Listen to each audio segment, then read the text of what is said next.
يا أيها الذين آمنوا إن تطيعوا فريقا من الذين أوتوا الكتاب يردوكم بعد إيمانكم كافرين وكيف تكفرون وأنتم تتلى عليكم آيات الله وفيكم رسوله ومن يعتصم بالله فقد هدي إلى صراط مستقيم يا أيها الذين آمنوا اتقوا الله حق تقاته ولا تموتن إلا وأنتم مسلمون واعتصموا بحبل الله جميعا ولا تفرقوا واذكروا نعمة الله عليكم إذ كنتم أعداء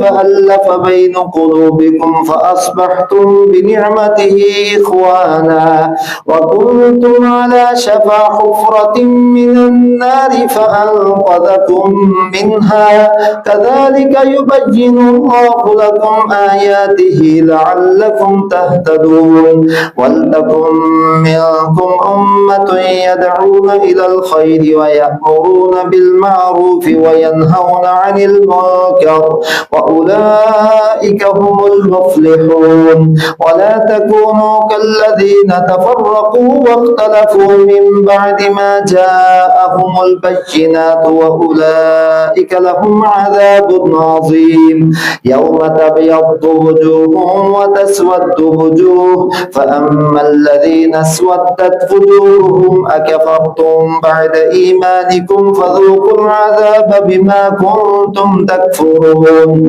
وأما الذين ابيضت وجوههم ففي رحمة الله هم فيها خالدون تلك آيات الله نتلوها عليك بالحق وما الله يريد ظلما للعالمين ولله ما في السماوات وما في الأرض وإلى الله ترجع الأمور